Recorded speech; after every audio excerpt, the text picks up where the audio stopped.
for Life president, Serrin has led Feminists for Life of America since 1994. Under her leadership, FFL successfully advocated benefits for poor and pregnant women through the state child health insurance program, worked in coalition with other women's organizations to defeat the mandatory family cap and other punitive child exclusion provisions in welfare reform, and helped to prevent poverty and coerced abortions due to threats to withhold child support through passage of the Enhanced Child Support Act. Serrin served on the National Task Force Against Sexual Assault and Domestic Violence, which worked to pass the Violence Against Women Act. Woo-hoo! Yeah.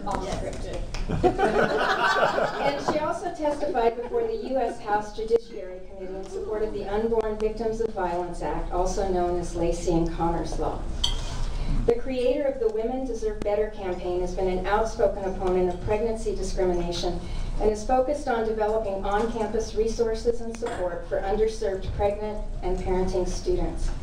In June 1997, Serrin moderated the first ever FFL Pregnancy Resource Forum at Georgetown University, which became a model for the country and in 2010 became the basis for Pregnancy Assistance Fund grants awarded by the U.S. Department of Health and Human Services. Serrin's landmark speech, The Feminist Case Against Abortion, has been recognized as one of the great speeches of history in the anthology Women's Rights. Please join me in welcoming Serrin Foster, Feminists for Life.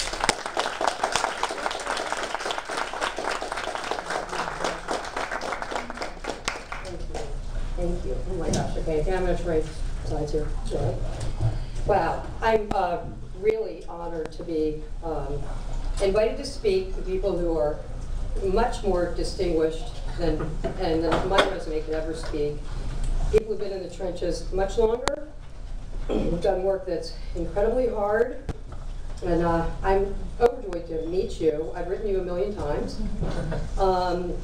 And it's also, my honor to be here with Rachel McNair, the past president of Feminists for Life of America, and Mary Crane Durr, to be with former board member Serrin Wong, and so many other friends of Feminists for Life, Richard Spiff, and the great writer Mary Meehan, and to Amy and Phil, and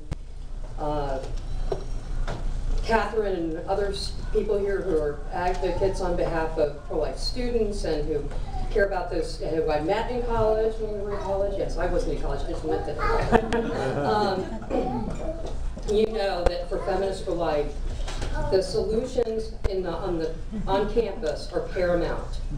Not only our education of pro-life feminism, but to seek solutions for those who can stay in school and go to school, both mothers and fathers and birth mothers, for pregnant women. That's the most important thing for us. It's our priority.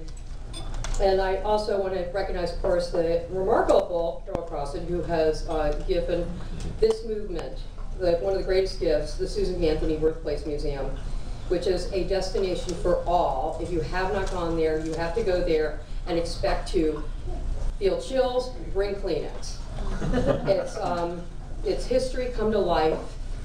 And I am so indebted to Carol for ensuring that this legacy is properly placed. Well, Feminists for Life turns 40 years old this year, so it's already new.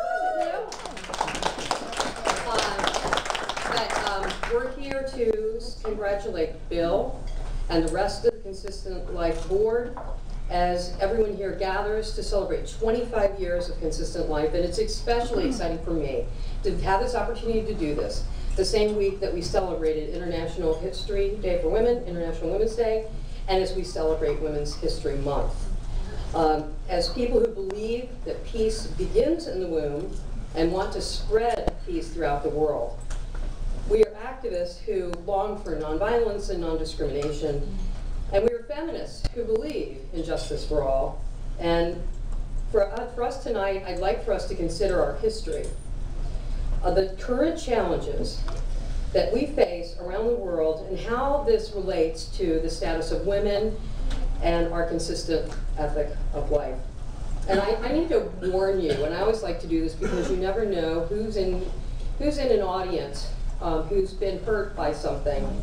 That, when pro-life feminists speak or people speak on the subjects that you all have spoken about in the past 2 days, it's not considered polite dinner conversation. You know? Our stuff is really tough, it's raw, and a lot of times it hurts. So for any of you who are sensitive, I think you probably would recognize that there's a lot of sensitive things that we talk about during this conference. It's true tonight. But we are here because we want to stop violence through peaceful means. And that means addressing these difficult topics peaceably. So I won't be using graphic images or anything like that, or even graphic conversation, but there are difficult subjects ahead for us. The roots of abolition, the roots of feminism rather, are abolition. And so it's also interesting to note that today we remember 99 years ago today that Harriet Tubman died, a former slave, Underground Railroad conductor, abolitionist, and suffragist. And so it just kind of all made me think about, you know, everybody was here and all the different ways that people are thinking about the different moving parts in this movement. As activists born from the abolitionist movement, it's almost incomprehensible in this century that we must concern ourselves with modern day forms of slavery. And the hard truth is that women and children must still remain a commodity throughout the world. And this includes the garment industry, private wealthy homes, where people are trapped, and through sex trafficking. And some believe that lenient prostitution laws provide obstacles to the effort against sexual trafficking. Each year, thousands of girls and women from the former Soviet Union, from Asia, from South and Central America are lured, abducted, sold into forced labor, prostitution, and marriage. And typically, these women are held in debt bondage, forced to pay off work to exorbitant sums. And after these women are really lured into what they are told would be a better life, in other countries, or else physically abducted and forcibly taken elsewhere. Traffickers seize their passports, they threaten them and their family, and they work in collusion with local police and border patrol officers so that trafficking victims have nowhere to go for help. This practice invites the abduction of women and children, and in many countries, trafficking victims are treated like criminals and arrested for prostitution while their traffickers go unpunished. Men, women, and children around the world have been trapped, actually chained in sweatshops for days, for months, and years on end. And it goes on in America, not just in developing countries. In many ways, the early American feminists faced conditions similar to those experienced by women, other experiences by women in developing countries today. They had no right to vote. They had no right to free speak, to speak freely or assemble. They had no right to own property or inherit when married. Marital rape was not recognized. They could not sit on a jury. Women had no rights to their own children if divorced and sometimes when widowed, and women did not attend college. Like many women in Asia, Africa, Central and South America today, the early American suffragists knew that women frequently died in childbirth, and half of the women died before the age of 5. Women virtually had no power within the political sphere, but neither the founder of the women's movement, Elizabeth Cady Stanton, nor the suffrage organizer, Susan B. Anthony, believed that abortion was the answer. Their rights did not come at the expense of their own unborn children. Stanton celebrated her life-giving capacity, raising a flag in front of her home, celebrating the birth of her son, wrote about the birth of her daughter, and defended the right of the unborn to be born. Anthony urged the movement to address the root causes that drove women to abortion. But their most cherished dream was women's suffrage. And neither lived long enough for this most cherished dream, the passage of the 19th Amendment, to be achieved. Knowing that she would not live long enough, Susan B. Anthony passed the torch to a younger sister, a young woman named Alice Paul. And years later, when abortion became linked to women's rights, Alice Paul, the author of the Equal Rights Amendment, was asked about abortion, and she called it the ultimate exploitation of women. Now, Alice Paul was responsible for the first peaceful protests, the first peaceful vigils outside the White House. They suffered terribly. These women, these suffragists, suffered terribly for their advocacy on behalf of women to vote. They were arrested, they were beaten, they were strip searched. There are things I will not talk about during your dinner. One was handcuffed overnight in Occoquan prison, not too far from here. And Alice Paul herself was forcibly fed. These peaceful efforts, these peaceful activists suffered so that women would have the right to vote. And it's hard to believe that it's even more dire for women in some parts of the world today. In the aftermath of 9/11, Americans learned, many for the first time, that women in Afghanistan had been living a nightmare ever since the Taliban had been in power. They were forced to don the burqa. Women were transferred into lavender ghosts and only noticed when they were beaten publicly for exposing a hand while begging, which was the only way they could survive, they and their children could survive. Or they were executed before a cheering crowd of men in a soccer field built with UN funding. Without the ability to vote, championed by Stanton and Anthony, women remain invisible in many countries, even in wealthy countries like Saudi Arabia.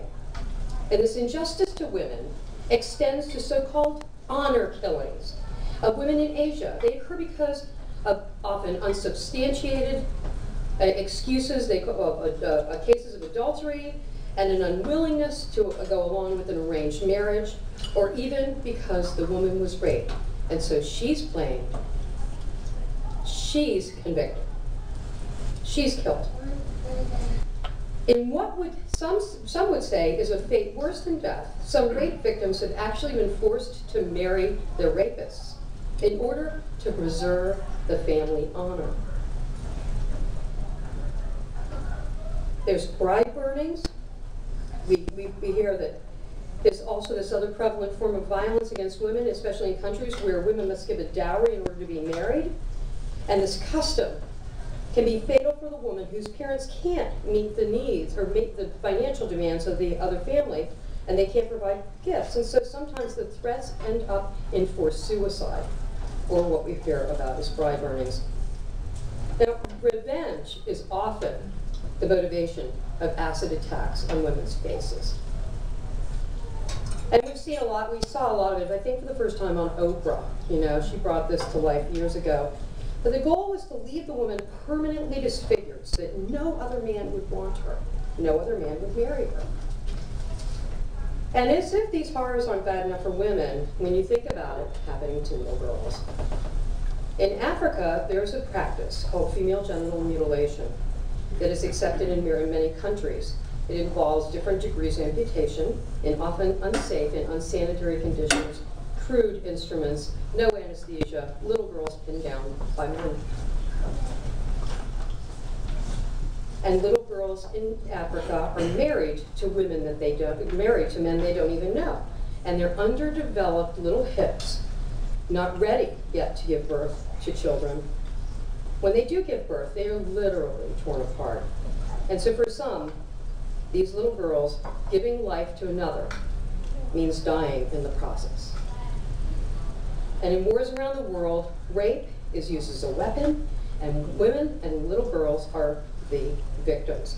So when we sit there and think about all this, the capacity for human cruelty is beyond comprehension. I mean, we can't, it's so hard for us as people of peace, as people of love, people of nonviolence to sit there and think about what are people on other sides of the earth, or even in neighborhoods around us, what they are enduring that we do not see. And it can feel really, hopeless. But before we get to the hope and the plan, we have to recognize that in Asia right now, it may be the most dire because of the preference for little boys. And by the way, as a feminist, I love boys. I love men, okay? My father was a man, I like him. Just to be clear. Yeah, but you know, because little boys are expected to take care of their parents when they're older, and because of the cultural preference for little boys, coupled to attempt the population by the Chinese government, the expectation is that, you know, you are going to have one child, and if it's a girl, you will not have it. So the penalties to resist have resulted in forced abortions, coerced sterilizations. Women are not just invisible. In China, they are literally disappearing. And women have been arrested by population control, police, and nighttime raids, and taken to clinics where they are forcibly sterilized or compelled to undergo abortions. Now, women have resisted, have been imprisoned, others have lost family jobs. One village was fined, and in extreme cases, the government officials raised their home from one woman who would not leave while people in her village tried to protect her life. According to the UN population report, at least 163 million girls are now missing in Asia. That is equivalent to the entire female population in the United States. That's like all of the women in this country are gone, all the girls. It's incredible. This is overwhelming. So what do we do as Americans? Because I really do believe America is a good and great country and a generous country and a country like every other country that's made mistakes and has leaders that didn't do everything right, but there are so many things that we do right. And our voluntary donations and our government grants have done many good things around the world. So I don't want people hearing that, you know, this is just, you know, bashing America. No. But too often Americans contribute to the abuse and oppression of women and children, from businessmen who go to Thailand and buy little children and women, or who visit prostitutes here who've been enslaved and imported to our country, or support the internet pornography featuring women and children who have little or no choice at all.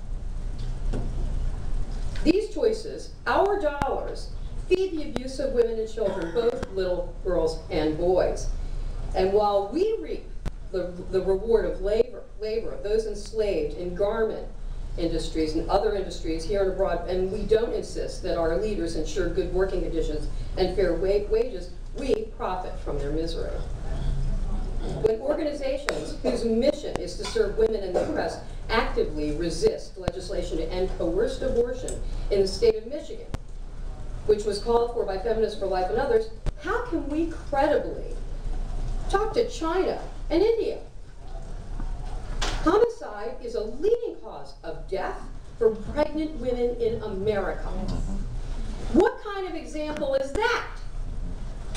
And according to the Guttmacher Institute, women who have abortions have them for two primary reasons: lack of resources and lack of support. And if we can't figure out the solutions that women should have in this capable, wealthy country, how dare we export abortion to women in other countries who didn't ask for it in the first place? Yes. When women cry out for food and for clean water and to fill their children's empty stomachs, will America continue to offer empty wombs and empty arms to women in developing countries through legal abortion? Do we really hope to save tax dollars for immunization against diseases if the children of poor women in developing countries are never born at all? Is that our plan? Or will we propose a woman-centered plan that embraces motherhood and lifts them from despair? The answer is to be consistent, to share a consistent vision for all human life. And thankfully, there are homegrown initiatives that combat the modern forms of slavery and oppression against millions of women and children around the world. And Feminists for Life seeks lasting solutions to the problems that drive women to abortion worldwide. Holistic solutions start with education. It is the most empowering choice for women. Yes. Increased employment opportunities must include micro-business loans for low-income women to start businesses and to own land. And health care for the mother and child before and after birth should include prenatal care, assisted delivery, postpartum care, emergency services, immunizations, disease prevention and treatment, especially for the HIV and AIDS pandemic, and sustainable sustainable development that provides for clean water, for sanitation, for housing and food. These things we take for granted. Everyone should be able to take for granted. Child care for the working poor, and regulations to protect vulnerable women and children from forced labor. And we should have protection for women and children from violence, including sex trafficking. All these measures must include those to rescue women trapped in domestic violence. And at the end of this list is the same thing that Elizabeth Cady Stanton said: we must have the right to vote. Every woman in the world should have the right to vote. If they do not have a right to their own self-determination, this is going to go on. Led by Elizabeth Cady Stanton's dream and Susan B. Anthony's energy and ability to organize, they advocated the rights of women and children and advocated protection from and solutions to for women and children from abortion. Stanton's dream of women's suffrage was the best idea that was ever exported around the world. First to New Zealand in 1893, and then Australia, and then in countries in Europe. And Stanton and Anthony, you know, they didn't live long enough to see their most cherished dream become true in 1920. But their idea spread to new continents in 1947, and when women in Argentina got the right to vote, and Japan, and Mexico, and Pakistan, they won the right to vote. It all started with an idea born here. And since then, there have been notable pro-life feminists from around the world who followed in the footsteps of Stanton and Anthony, and from Mary McAleese, the President of Ireland, President Corazon Aquino, Mary Ann Glendon, the law professor and a U.S. ambassador. But in 2007, I think we lost probably the most visible leader on the world stage to violence, and that was Benazir Bhutto. And you know, she lived an inconsistent life in many ways, a life of contradiction, but she consistently promoted a holistic approach to addressing the needs of women and emphasizing the empowerment of women. And all those, the laundry list of things that we take for granted, she stated on the world stage relentlessly, bravely, and she never betrayed her feminist principles. And I mean their pro-life principles. She never betrayed them, saying that abortion would be the answer. Bhutto's definition of empowerment echoed the laundry list that reminds me of Elizabeth Cady Stanton's list Declaration of Sentiments. And again, as Elizabeth Cady Stanton, who organized in 1848 the first Women's Rights Convention in Seneca Falls, New York, she demanded a long list of rights for women. And Stanton's words that were published, you know, the anniversary just a few days from now, on March 12th, these words that she published in the Revolution still apply today. There must be a remedy for such a crying evil as this. But where shall it be found? At least where begin, if not in the complete enfranchisement and elevation of women. Her dear friend, Susan B. Anthony, understood that the need to address the lack of support and resources for women was paramount, and urged society to work together to eradicate these causes. And on the occasion of Susan B. Anthony's 80th birthday, she wrote, "Whatever I have done has been done because I wanted to see better conditions, better surroundings, better circumstances for women." Today, Feminists for Life takes the message that women deserve better than abortion. And as we celebrate Women's History Month and 25 years of consistent life, as we continue to be inspired by incredible women from history and people who are making history right now, we shine a light on this rich pro-life women's history and share this consistent life ethic with men and women around the world who deserve so much better than trading one form of violence and exploitation from another. As Frederica, and I'm going to echo Frederica Matthews Green's words, but she said to effect, no matter her age, no matter her ability, no matter her size or her parentage, no matter her location, whether she's in the womb or she's on the other side of the world today, women deserve better. May peace begin in the womb and spread throughout the world. All people are equal, all choices are not. I want to congratulate you and thank you for inviting me and encourage you in all of your endeavors. Thank you.